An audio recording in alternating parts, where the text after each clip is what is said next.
Resign आपको देना चाहता हूं। महाकुंभ में मरने वालों के आंकड़े भी दे दें। महाकुंभ हादसे के लिए जिम्मेदार लोगों पर घोर दंडात्मक कार्रवाई हो। जिन्होंने सच छिपाया है उनको दंडित किया जाए। हम डबल इंजन की सरकार से पूछते हैं, अगर अपराध बोध नहीं था तो आंकड़े दबाए, छिपाए और मिटाए क्यों गए हैं?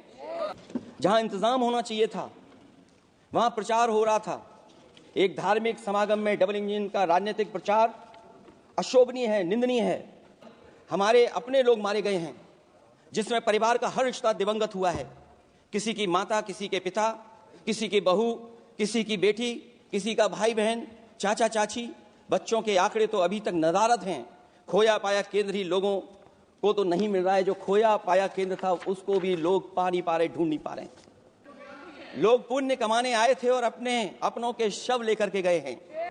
चमत्कारी करिश्मा तो ये हुआ है, श्रद्धालुओं के शव मिल गए थे, पर सरकार स्नान करने वाले मरने वालों की बात स्वीकार नहीं कर रही थी। ये जानकारी हो गई कि कुछ लोगों की जान चली गई। लाशें हैं जो मोर्चरी में पड़ी हैं, अस्पताल में पड़ी हैं। उसके बाद सोचिए सरकार क्या कर रही है। अपने सरकारी हेलीकॉप्टर में फूल भर करके फूलों को डालने का काम किया। सोचिए कि जहां लाशें पड़ी रही हों, न जाने कितनी चप्पलें पड़ी थीं, न जाने कितने कपड़े पड़े थे। महिलाओं की साड़ियां थी, कपड़े थे, लेकिन उनको कैसे उठाया गया? उन सबको उठाया गया जेसीबी मशीन से, ट्रैक्टर की ट्रॉली से। उनसे उठा करके कहां फेंका कोई नहीं जानता। मीडिया का सहारा लेते लेते सुनने में आया है कुछ दबाव और कुछ स्वीटनर भी दिए जा रहे हैं जिससे उनकी खबरें बाहर ना आ जाएं। मैं सबसे पहले आपका अभिनंदन एवं अभिवादन करते हुए आग्रह करना चाहूंगा कि मुझे बोलने के लिए जो समय दिया है, मैं उसमें से 2 मिनट का समय महाकुंभ हादसे का शिकार लोगों की आत्मा की शांति के लिए खड़े होकर के मौन रखना चाहूंगा।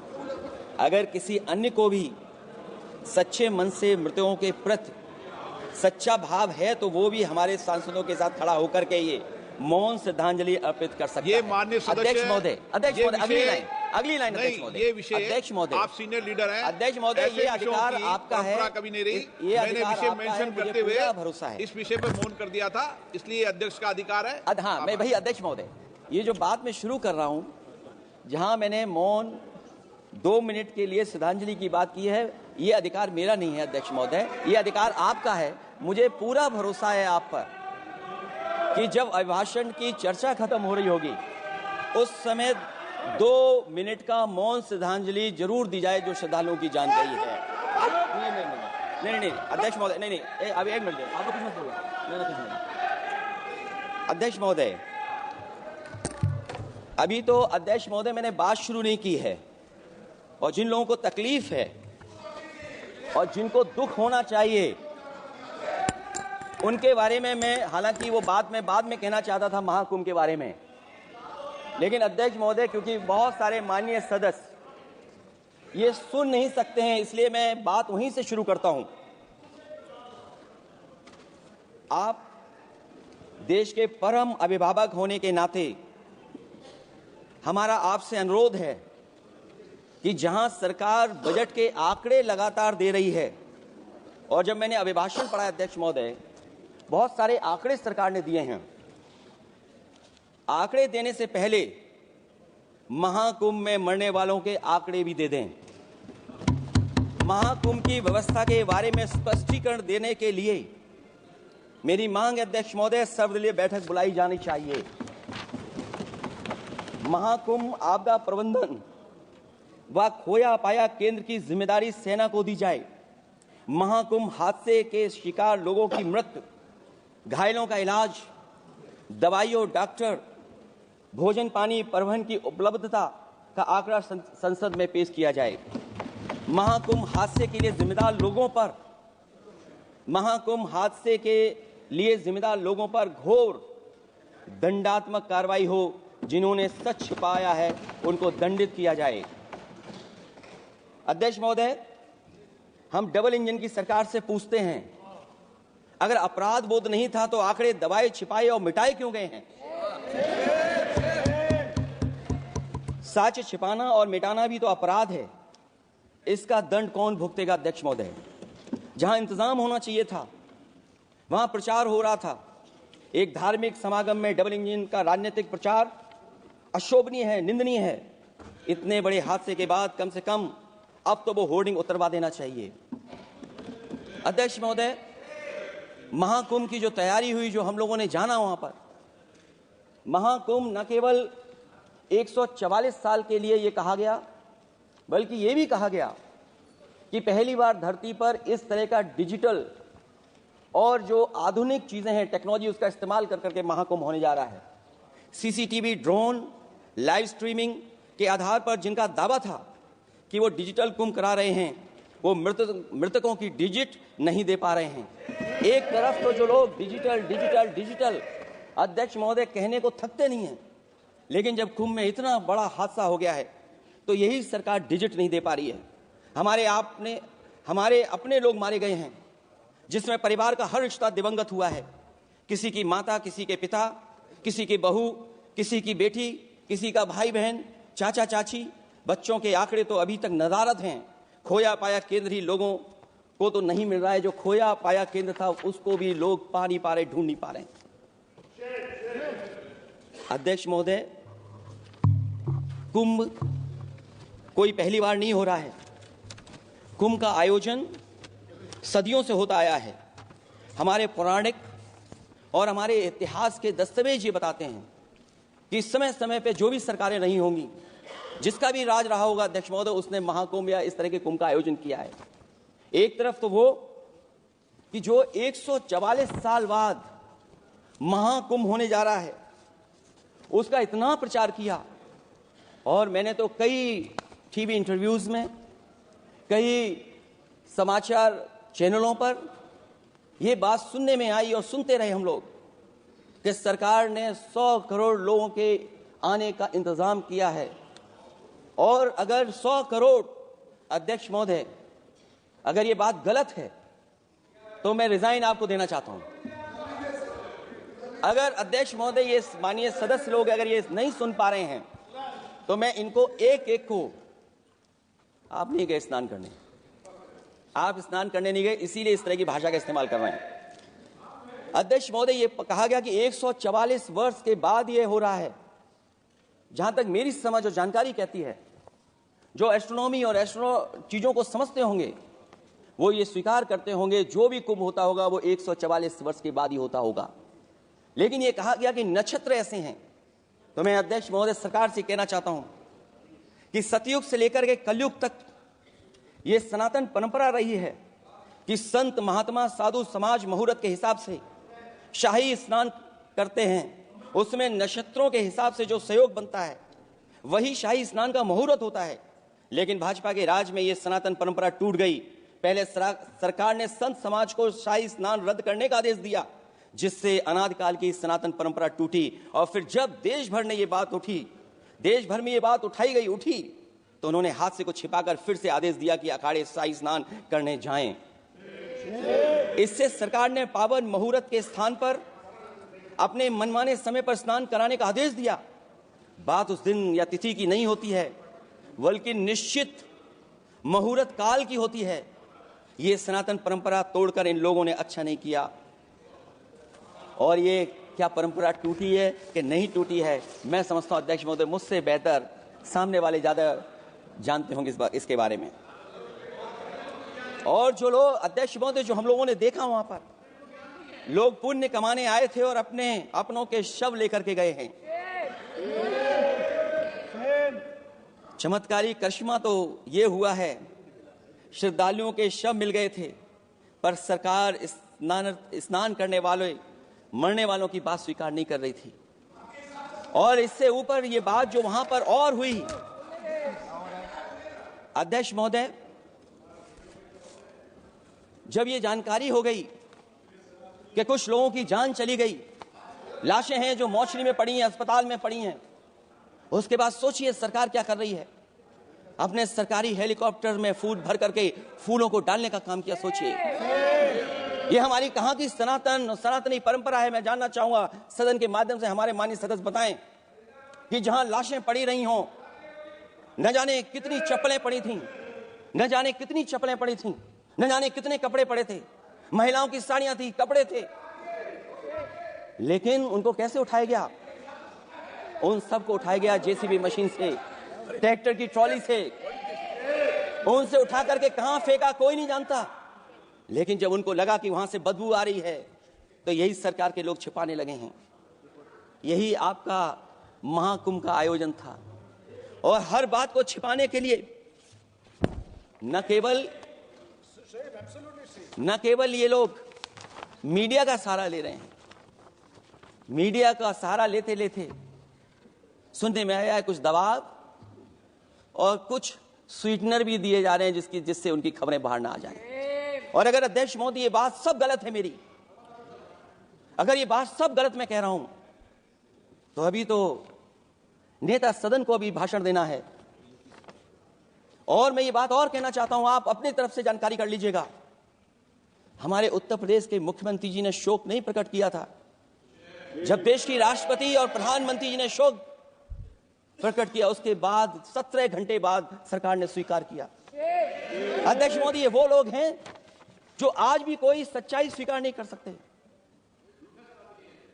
इनका रास्ता क्या है मैं नहीं जानता हूं, कहां ले जाना चाहते हैं। लेकिन जब अध्यक्ष महोदय मैंने अभिभाषण पढ़ा है राष्ट्रपति महोदया का, तो वही पुरानी बातें कि 12 करोड़ शौचालय बन गए हैं, 10 करोड़ गैस कनेक्शन हो गए हैं, 80 करोड़ लोगों को राशन दिया जा रहा है, 25 करोड़ लोगों को मिडिल क्लास में शामिल कर दिया गया, न्यू मिडिल क्लास में शामिल कर दिया गया। 80 और 85 को अगर हम जोड़ दें अध्यक्ष महोदय 105 करोड़ हो गए। बच्चों को और जोड़ दें तो सरकार अध्यक्ष महोदय किसके लिए काम कर रही है? किसके लिए काम कर रही है? अगर 80 को राशन दें, 25 को न्यू मिडिल क्लास में जोड़ दें, 105 करोड़ हो गए। और जो बाकी बचे हैं हमारे देश की आबादी, जिसको 140 करोड़ बता रहे हैं, उसमें कम से कम बच्चे कुछ तो संख्या होगी, आधी आबादी की संख्या होगी। अगर उसको हम बाहर निकालें तो आगे आज सरकार किसके लिए काम कर रही है? वही बात पुरानी सुनने को मिलती है कि राष्ट्रीय मिलिट्री स्कूल बन गए हैं, राष्ट्रीय मिलिट्री स्कूल जिनमें बालिकाओं की भर्ती शुरू हो गई है। अध्यक्ष महोदय, ये एक बता दें जो नया इन्होंने 10 साल के अंदर राष्ट्रीय मिलिट्री स्कूल खोला हो। और कंफ्यूज मत होना, राष्ट्रीय मिलिट्री स्कूल कौन से होते हैं, सैनिक स्कूल कौन से होते हैं, ये कंफ्यूज मत होना। 10 साल में सोचिए अध्यक्ष महोदय, एक भी नया राष्ट्रीय मिलिट्री स्कूल नहीं खोला है। अगर खोला हो तो सरकार जरूर बताए। जो लोग कहते हैं हम ईज ऑफ डूइंग रिसर्च कर रहे हैं, अध्यक्ष महोदय इनकी ईज ऑफ डूइंग रिसर्च हमने देखी है। इनकी ईज ऑफ डूइंग रिसर्च अपनी इमेज चमकाने के लिए और दूसरे की इमेज बर्बाद करने के लिए ईज ऑफ डूइंग रिसर्च चल रही है। ईज ऑफ डूइंग बिजनेस, मैं देखता हूं जहां कहीं भी इन्वेस्टमेंट मीट होती है, देश के सभी मंत्री वहां पहुंच जाते हैं, सरकार के मुखिया भी जाते हैं वहां। मुझे याद है उत्तर प्रदेश में सबसे बड़ा आयोजन हुआ था इन्वेस्टमेंट मीट का। न केवल इन्वेस्टमेंट मीट इन्वेस्टर्स को बुलाया गया था, बल्कि डिफेंस एक्सपो के भी कार्यक्रम कई हुए थे। और अध्यक्ष महोदय भरोसा यह दिलाया गया था कि जो एमओयू हो रहे हैं 40 लाख करोड़ के, उसको जमीन पर उतार लिया जाएगा। मैं इन्हीं डबल इंजन की सरकार से जानना चाहता हूं कि जो 40 लाख करोड़ के एमओयू हुए, उसमें कितना जमीन पर यह सरकार उतार पाई है? कहीं ऐसा तो नहीं है कि सरकार के डबल इंजन आपस में ही टकरा रहे हों? अब तो जो खबरें हम लोग पढ़ते हैं, न केवल इंजन टकरा रहे हैं अध्यक्ष महोदय, अब तो डब्बे भी टकराने लगे हैं। सुना है क्योंकि दिल्ली में चुनाव है, आप इंजीनियर की डब्बा हैं। ये हमारे पुराने माननीय सदस्य हैं, आप हम एक हैं, बस जगह अलग बदल गई। जिस विभाग के मंत्री हैं वो हमारा ही काम है, आप लोग अच्छा नहीं कर रहे हैं। अध्यक्ष महोदय, दिल्ली का चुनाव है तो मैंने राष्ट्रपति जी के अभिभाषण में सुना कि यहां पर मेट्रो की जो दूरी है वो दुगनी कर दी गई है, पटरी दुगनी कर दी गई है, एक्सपेंशन हो गया है इतना। अध्यक्ष महोदय, मैं स्वीकार करता हूं दिल्ली का चुनाव है, आप पेंशन की बात करेंगे, लेकिन कभी आपने क्यूटो का नाम सुना है? आपने वेनिस का नाम सुना है? मैं अध्यक्ष महोदय आपके माध्यम से, जिसको क्यूटो बनाने के लिए सपना देखा गया था, 10 साल पूरे हो गए हैं, अभी तक वहां पर मेट्रो की शुरुआत नहीं कर पाए हैं। और अध्यक्ष महोदय, मैं ये बात इसलिए कह रहा हूं, अध्यक्ष महोदय मैं इसलिए बात कह रहा हूं कि जिस समय समाजवादी सरकार थी, जितनी भी मेट्रो आज यूपी में चल रही हैं, सब की सब समाजवादियों की देन है, एक भी आपकी देन नहीं है। और इस समय पर मैं याद करना चाहता हूं, उस समय देश के प्रधानमंत्री मनमोहन सिंह जी को जब मैं पहली बार मुख्यमंत्री बनकर के उनसे मिलने गया था, मैं बहुत सारे उनके काम उत्तर प्रदेश के लेकर के गया था। आज वो हमारे बीच नहीं हैं, लेकिन कम से कम उन्हें इसी बात से याद कर रहे हैं, जो जो मैंने काम उस समय दिए थे, एक एक काम उस समय के प्रधानमंत्री जी ने मेरा पूरा कर करके, और उसका परिणाम ये हुआ है अध्यक्ष महोदय, और उसका परिणाम ये हुआ है कि आज उत्तर प्रदेश में जितनी भी मेट्रो चल रही है, चाहे वो लखनऊ की हो, कानपुर की हो, आगरा की हो, नोएडा की हो, ग्रेटर नोएडा को जोड़ रही हो, दिल्ली को जोड़ रही हो। और अध्यक्ष महोदय, जिस समय उद्घाटन हुआ था दिल्ली से नोएडा को जोड़ने वाली मेट्रो का, उस समय देश के प्रधानमंत्री एक विदेश के बहुत बड़े उनके साथ बैठ करके गए थे उद्घाटन करने। वो अगर किसी ने काम किया था पूरा, तो नोएडा अथॉरिटी और समाजवादी सरकार ने, उसमें आपकी देन कोई नहीं थी। ये बात मैं मेट्रो की इसलिए कर रहा हूं कि जो लोग दिल्ली में मेट्रो बना रहे हैं, वो बनारस में मेट्रो क्यों नहीं बना पा रहे हैं? और दिल्ली का विकास अपने आप हो जाएगा, बस ये जो भारतीय जनता पार्टी की दिल्ली वाली सरकार है, वो हस्तक्षेप करना बंद कर दे। अध्यक्ष महोदय, रिवर लिंकिंग का कार्यक्रम कुछ दिन पहले प्रधानमंत्री जी ने किया। अध्यक्ष महोदय, मैं आपके माध्यम से, जहां किसानों के लिए एक नई चीज आ रही है, जिससे कि न केवल उनकी खेती बाड़ी बल्कि बहुत सा सुधार दिखाई देगा। खेती बाड़ी को भी पानी मिलेगा, पीने का भी पानी होगा। इंटरलिंकिंग पुरानी योजना है, और मुझे याद है जब पहली बार उसका MOU साइन हुआ था, उस समय दोनों प्रदेश के मुख्यमंत्री शामिल थे, लेकिन जब उद्घाटन हुआ है तो दोनों के प्रदेश के मुख्यमंत्री वहां से गायब थे। और वो कारण अगर जानना चाहोगे तो वो कारण भी बता दूंगा अगर आप कहोगे तो। जहां इंटरलिंकिंग हो रही रिवर की, ये अच्छी योजना है, 40,000 करोड़ रुपए आप खर्च करने जा रहे हैं, लाखों लाख जमीन उत्तर प्रदेश और मध्य प्रदेश की सिंचाई के लिए शामिल हो जाएगी, लोगों को पीने का पानी मिलेगा। लेकिन जिनकी जमीन जाएगी, उन किसानों को, गरीबों को क्या सरकार मदद कर रही है? लैंड एक्विजिशन मैंने भी की एक समय पर, और मुझे याद है अध्यक्ष महोदय, जब मैंने लैंड एक्विजिशन किया था, उसमें भारत का ये लैंड एक्विजिशन एक्ट नहीं आया था। मैंने किसानों से बातचीत की थी और किसानों से समझाया कि योजना से, परियोजना से क्या लाभ होने जा रहा है। वहां के किसान तैयार हो गए, और उसका परिणाम यह था कि 21 महीने में देश का सबसे बेहतरीन एक्सप्रेसवे और जमीन एक्वायर कर करके हम लोगों ने बना करके दिखा दिया। और जब उद्घाटन हुआ था तो उसमें भारतीय वायुसेना के विमान सुखोई और मिराज को उतार करके हम लोगों ने उद्घाटन किया था उसका। ये बात मैं इसलिए बता रहा हूं, जिस हाईवे पर देश के प्रधानमंत्री उतरे थे और उद्घाटन के बाद प्रधानमंत्री जी के पीछे पीछे कोई चल करके आया था, वो हाईवे भी अगर किसी ने डिजाइन किया था तो समाजवादी सरकार का डिजाइन था, वो भारतीय जनता पार्टी का डिजाइन नहीं था। और अगर इनका डिजाइन होता तो उत्तर प्रदेश में कोई नया हाईवे ऐसा बना करके दिखाएं जिसमें हवाई जहाज उतर जाए। नहीं तो मैं मानूंगा कि आप जो कह रहे हैं कि आधुनिक इंफ्रास्ट्रक्चर बनाना चाहते हैं, आपकी परिभाषा क्या है आधुनिक इंफ्रास्ट्रक्चर की? और ये बात में जो इतनी घुमा फिरा के कह रहा हूं, वो बात में लौट करके उसी पे जा रहा हूं अध्यक्ष महोदय। अगर 40,000 करोड़ की योजना बनी है रिवर इंटरलिंकिंग की, तो जिन किसानों की, जिन गरीबों की जमीन जा रही है, उन किसानों को आप सही तरीके से मुआवजा, मदद उनकी क्यों नहीं कर रहे हो आप? अध्यक्ष महोदय, मैं इस अभिभाषण के माध्यम से जब सदन में जवाब आए तो उन किसानों की मदद होनी चाहिए। वो किसानों के पास कुछ नहीं है। उसके बाद आपका जो पैकेज है, आपका पैकेज पता नहीं क्यों कंजूस बनाता है कोई, आपका पैकेज कंजूस बनाता है कोई। कम से कम आपका दिल बड़ा होना चाहिए, और इतना बड़ा दिल हो कि किसान खुशहाली के रास्ते बजाए। आपने किसानों की आय दोगुनी नहीं की, आप आय दोगुनी नहीं कर पाए हैं। कम से कम उन्हें वो मदद करने का काम करें। इसमें अध्यक्ष महोदय, मैं राष्ट्रपति जी के अभिभाषण पर पढ़ रहा था कि सोलर को लेकर के और रूफटॉप सोलर एनर्जी को स्कीम को लेकर के बहुत बड़ी योजना और कई हजार करोड़ रुपए सरकार खर्च कर रही है। मुझे याद है जब देश के राष्ट्रपति कलाम साहब थे, उन्होंने एक प्रेजेंटेशन किया था सरकार के सामने, और प्रेजेंटेशन के बाद मैंने उनसे निवेदन किया कि अगर ये योजना मैं कर दूं तो आप क्या उद्घाटन करने आएंगे। उन्होंने कहा कि अगर ये आप कार्य योजना लागू कर देंगे तो उद्घाटन करने भी मैं आऊंगा। अध्यक्ष महोदय, उस दिन आंधी तूफान था, टेंट बिल्कुल उड़ गया था, इतना शायद पानी और बिजली का चमकना इतना था कि मैंने खुद रिक्वेस्ट की थी उनसे कि आप मत आइए, फिर कभी हम लोग कार्यक्रम कर लेंगे। लेकिन वो कार्यक्रम में आए, उन्होंने उद्घाटन किया। और अध्यक्ष महोदय, जो लोग कह रहे हैं 40,000 करोड़ की रूफटॉप स्कीम लाए सोलर की, जो मिनी ग्रिड बना करके पूरे के पूरे गांव को हम लोगों ने फ्री बिजली दी थी। फ्री बिजली उनको मिलती थी 24 घंटे, उनकी चक्की चलती थी, उनका सिंचाई का पानी का इंतजाम होता था। जब तक समाजवादी सरकार रही तब तक वो योजना चलती रही, और जैसे ही समाजवादी सरकार गई, इन्हीं के लोगों ने उसका मेंटेनेंस रोक दिया।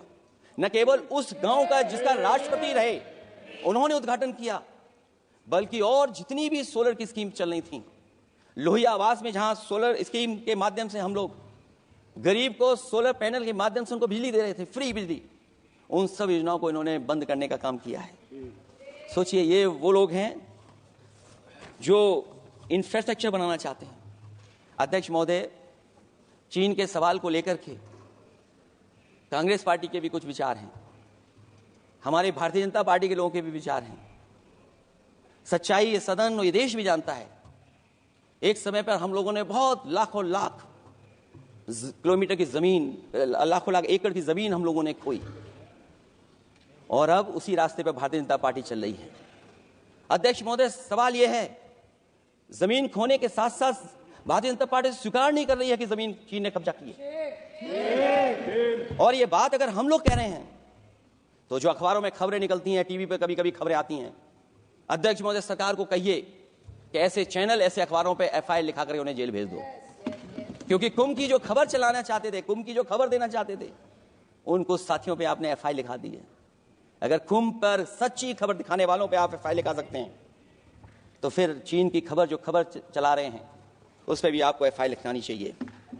दूसरा, हमारा एक जाति जनगणना का मसला बहुत पुराना है, ये कोई नया नहीं है।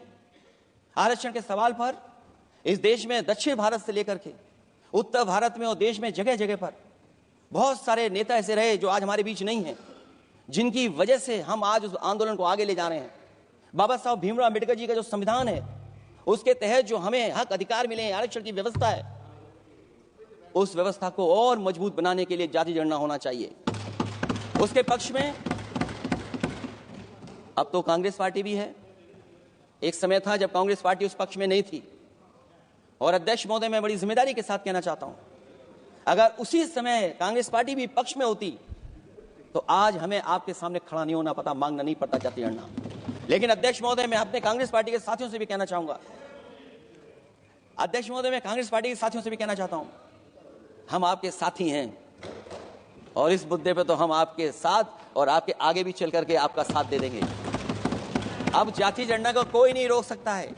एक दिन ऐसा आएगा अध्यक्ष महोदय, एक दिन ऐसा आएगा, कोई टकराट नहीं है, आपके इंजन जैसे नहीं है, आपका एक इंजन।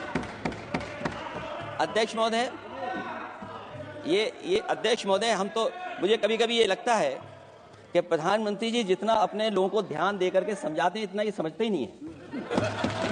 वो अध्यक्ष महोदय, वो सबसे ज्यादा सोशल मीडिया के बारे में जानकारी रखते हैं। आप भी जानकारी रखा करो, अगर आप जानकारी रखोगे तो आपको सच्चाई पता लग जाएगी। एक इंजन ने नमस्कार नहीं किया था दूसरे इंजन को, अगर याद हो तो पता कर लेना। और ये बात अगर छिपी हुई हो, ऑनरेबल मेंबर, अध्यक्ष महोदय, अभी तो मैंने शुरू नहीं किया, मेरा लिखा हुआ बहुत लंबा है। कंक्लूड करें, आप समाप्त करें प्लीज। और अध्यक्ष महोदय, एक सवाल और बड़ा उठा है, नौकरी को लेकर के, रोजगार को लेकर के, और हमारे भारत की जो मैन्युफैक्चरिंग सेक्टर है उसको बढ़ावा कैसे दिया जाए। चीन जैसा देश केवल एक पे हमला नहीं कर रहा है अध्यक्ष महोदय, आपकी जमीन भी छीन रहा है और आपका बाजार भी छीन रहा है। और ये बात अगर गलत हो तो सरकार हमें बताए, वो आंकड़े दे। अगर कांग्रेस पार्टी का रास्ता था तो आपका रास्ता कांग्रेस पार्टी का क्यों है? अगर कांग्रेस पार्टी का वो रास्ता था तो आपका रास्ता क्यों है वो? मैं तो जानता हूं जिस दिन उनके सहयोगी साथी समझ लेंगे वो भी साथ छोड़ जाएंगे। दूसरा जो बात सवाल कहा गया है अध्यक्ष महोदय, जिस समय बाजार खोला गया, जिस समय हमारा व्यापार के लिए पूरा बाजार खोल दिया, हमसे ज्यादा वित्त को समझने वाले इकोनॉमिस्ट और बहुत सारे जानकार लोग वो मुझसे बेहतर समझते होंगे, लेकिन मैं ये बात समझता हूं कि जिस समय बाजार खोला गया उस समय ध्यान उतना हमारे देश की अर्थव्यवस्था पर नहीं रखा गया। अगर उसी समय पर मैन्युफैक्चरिंग सेक्टर को जिस जिम्मेदारी से रखना चाहिए था नहीं रखा गया, अगर उस समय रखा गया होता तो शायद अध्यक्ष महोदय हम लोग चीन से आगे निकल गए होते। आज चीन आ गए, हम लोग पीछे हैं। क्या आप इनको ज्ञान दे रहे हो क्या? अध्यक्ष महोदय अपना रास्ता तो वही है, साइकिल वाला। इसलिए अध्यक्ष महोदय अगर समय, मेरा समय है अभी, क्योंकि मैं बहुत कुछ लेकर के आऊं। और जहां तक इंफ्रास्ट्रक्चर की बात है, आप कहते हैं कि देश का आधुनिक इंफ्रास्ट्रक्चर बनेगा, न केवल उसके नागरिकों को एक बेहतर जीवन, देश की नई पहचान देता है, बल्कि देश को एक नया आत्मविश्वास भी देता है। अरे अगर ये बात सच है तो अध्यक्ष महोदय मैं बात कहना चाहता हूं कि 2022 के चुनाव से पहले एक बुंदेलखंड एक्सप्रेस वे बनाया गया था और जिसकी तैयारी को लेकर के देश के प्रधानमंत्री जी गए थे। कितनी सजावट हुई थी, कितनी तैयारी हुई थी। जो हमारे बुंदेलखंड के साथी माननीय सदस्य चलते होंगे बुंदेलखंड के एक्सप्रेस वे पर, वो जानते होंगे प्रधानमंत्री जी उद्घाटन करके गए, पानी बरस गया, बुंदेलखंड बह गया, एक्सप्रेस वे बह गया। और सोचिए अध्यक्ष महोदय कब उद्घाटन किया था आपने? 22 में, और आज भी मेंटेनेंस चल रहा है उसमें। 22 के बाद से आज तक भी मेंटेनेंस चल रहा है। और कहीं अगर आपने जो गाड़ियां बाजार में ला दी हैं, जो बाजार में आजकल अध्यक्ष महोदय जो गाड़ियां आ गई हैं, अगर वो कहीं अपनी रफ्तार से चलेंगी तो या तो पेट दर्द होगा या कमर का दर्द होगा, दोनों में से एक के लिए तो इलाज जाना ही पड़ेगा। और वो कितने हजार करोड़ का बना? 14,000 करोड़ का। इसी तरह गोरखपुर लिंक एक्सप्रेसवे यूपी में 91 किलोमीटर। जो हमारे रोड की जानकारी रखते होंगे, एनएचआई की जानकारी रखते होंगे, वो जानते होंगे कि गोरखपुर लिंक जो 2022 में शुरू हो जाना चाहिए था, वो अभी तक शुरू नहीं हो पाया। वो 91 किलोमीटर का 7,283 करोड़ का बन रहा है। जो पूर्वांचल एक्सप्रेस वे कभी समाजवादी सरकार ने उसको डिजाइन किया, उसको सब कुछ आगे बढ़ाया, वो 340 किलोमीटर का 22,000 करोड़ के लगभग का बना है। लेकिन जहां तक मैं बना करके छोड़ गया वहां से आगे नहीं बढ़ा। और अगर वो बढ़ गया होता तो बिहार और बंगाल के लोगों के लिए बहुत रास्ता आसान हो जाता। इसी तरह एक गंगा एक्सप्रेस वे बन रहा है जिसके बारे में सरकार ने ये कहा कि हम कुंभ से पहले शुरू कर देंगे, कुंभ से पहले गंगा एक्सप्रेस वे शुरू हो जाएगा। अध्यक्ष महोदय वो नहीं शुरू हो पाया। मुझे लगता है जिस रफ्तार से वो काम हो रहा है, अगला जब अर्ध कुंभ आएगा तब तक ही बन पाएगा वो। ये बातें मैं इसलिए बोल रहा हूं अध्यक्ष महोदय क्योंकि यूपी को बिहार को दे दिया, हमें कोई तकलीफ नहीं है। बिहार भी तरक्की करे, हम भी साथ देंगे बिहार का, कोई तकलीफ नहीं है। लेकिन यूपी में अगर कोई भी एक भारत सरकार के एनएचआई का एक्सप्रेस वे आया हो तो बता दे। एक भी कोई एक्सप्रेस वे दिया हो तब जब देश के प्रधानमंत्री को दो बार और नहीं तीसरी बार भी मौका दिया उत्तर प्रदेश ने।